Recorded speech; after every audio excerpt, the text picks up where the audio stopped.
Այս պահին ներքին գործերի նախարարության քրեական ոստիկանության ծառայողները Արմավիրի մարզի շուրջ 20 հատվածում, այդ թվում Մերձավանում խոզարկություններ են իրականացնում։ Քննչական կոմիտեի գործընկերների հետ համագործակցությամբ 21 TV News-ին հայտնել են ներքին գործերի նախարարության մամուլի ծառայությունից։ Գերատեսչություններից հայտնել են, որ ավելի ուշ հանդես կգան պաշտոնական հայտարարությամբ։ Այս պահին այլ մանրամասներ հայտնի չեն։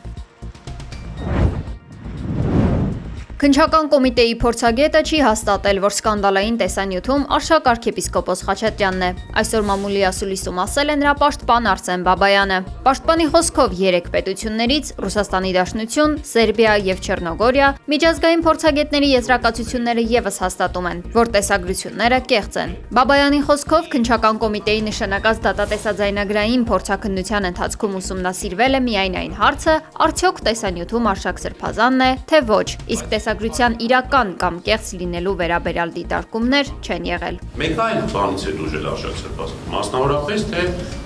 մասնավորապես այն բանից, որ ինչ-որ մեկը կամ ինչ-որ մարդիկ կեղծ տեսագրությունները ստեղծելու ճանապարհով փորձել են հարատավորել այդ մարդու անունը, փորձել են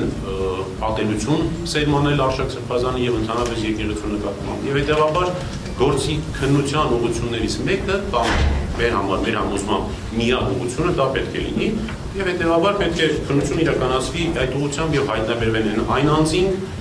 որոնք որ իրականացրել են այդ կեղծիքը եւ այնուհետ դրա տարածում։ Անդրադառնալով նախկին եպիսկոպոս Գևորգ Սարոյանի հաստատական պնդումներին, թե տեսանյութում հաստատ Արշակ Սրբազանն է, Բաբայանը հեգնել է վերջինիս ասելով. մեջբերում կամ նկարահանումն է ինքն իրականացրել, կամ մոնտաժը։ Ակնհայտ է, որ ունի որոշակի շահագրգռվածություն, բայց ես իրեն մի այսպիսի, քանի որ ինքը վերջերս մի հարցազրույցում ինձ էր նաև անդրադարձել, մի այսպիսի հողում ունեմ կամ կոչ ունեմ իրեն։ Բոլորդ գիտեք, իր հետ կապված մի ձայնագրություն կա, հեռախոսային խոսակցություն։ Այ ես հորդորում եմ իրեն,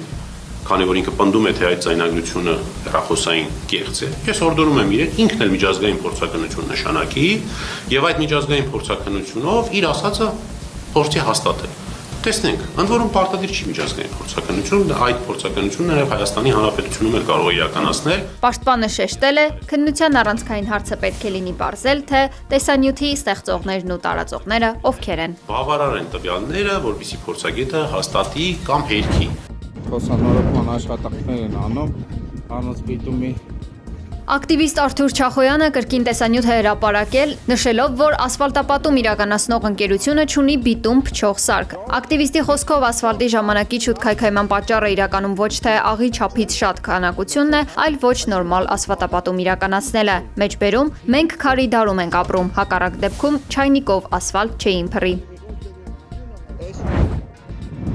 Մեծատառերով գրված խաղաղություն բառի ֆոնին Ադրբեջանի նախագահն ու Հայաստանի վարչապետը իրար ձեռք են սեղմում։ Այն, ինչ կարող է պատահականություն թվալ, խորը խորհրդանշական իմաստ ունի, Facebook-ի իր էջում գրել է Ադրբեջանի նախագահի օգնական Հիկմետ Հաջիևը։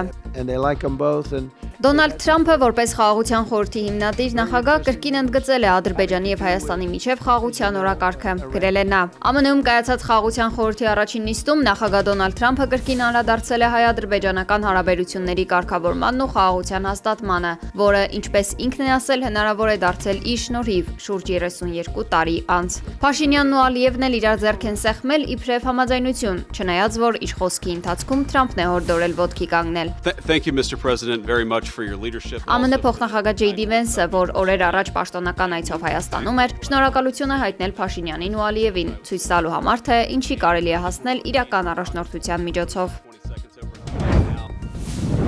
Ավստրիայում կայացած եպիսկոպոսած հավաքի մասնակիցները հայտարարություն են ստորագրել։ Հայտարարությունը ստորագրած հոգևորականներից մեկը Նիկոլ Փաշինյանի հակաեկեղեցական արշավին միացած Հովնան arczepiskopos Տերտերյանն է, որի անունը նշված էր Փաշինյանի հրապարակած փաստաթղթում։ 25 եպիսկոպոսները կոչ են արել Հայաստանի իշխանություններին դադարեցնել եկեղեցու հանդեպ հալածանքները, հարգել եկեղեցու ինքնիշխանությունը, վերջ դնել եկեղեցականների, այդ թվում ամենայն հայոց հայրապետի նկատմամբ կեղծ մեղադրանքներով բռնաճնշումներին, ազատ արձակել կալանավորված հոգևորականներին եւ եկեղեցուն աջակցություն հայտնած քաղաքացիներին, գործել Հայաստանի սահմանադրությամբ եւ արկա խնդիրները լուծել երկխոսությամբ։ Դոնալդ Թրամփը Թեհրանին 10-օրյա վերջնագիր է ներկայացրել, սպառնալով նոր ռազմական հարվածներով։ Այս հայտարարությունը հնչել է Խաղաղության խորհրդի Անդրանիկ գագաթնաժողովի ժամանակ։ Չնայած Ժնևում ընթացող անուղղակի բանակցությունների որոշակի առաջընթացին, կողմերի միջև սկզբունքային տարաձայնությունները պահպանվում են։ Սպիտակ տունն արգելում է ուրանի որևէ հարստացում, իսկ Իրանը հրաժարվում է քննարկել իր հրթիռային զինանոցի հարցը։ Դիվանագիտական հռետորաբանությանը զուգահեռ Վաշինգտոնը շարունակում է ռազմական հզոր ավիակիրների եւ կործանիչների կուտակումը Պարսից ծոցում։ Ի պատասխան Իրանի հոգևոր առաջնորդ Ալի Խամենեին հեգնանքով հիշեցրել է ամերիկյան նավերը խորտակելու իրենց ռազմական կարողության մասին։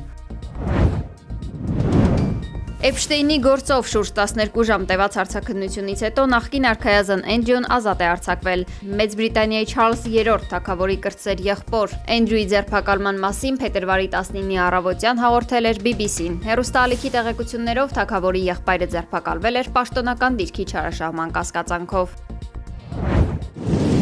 Սև ծովի ափին տեղի ունեցած փոթորիկը վնասել է ամբարտակներն ու քաղաքային ենթակառուցվածքները։ Հարվածներից առավելապես տուժել են Քոբուլեթի եւ Բաթումի քաղաքները։ Ափամերձ հատվածներում զոհերի եւ վիրավորների մասին տեղեկություններ չեն հաղորդվել։ Օդերևութաբանները նախազգուշացրել են եւս մի քանի փոթորիկների վտանգի մասին եւ տեղացիներին հորդորել զգոն լինել։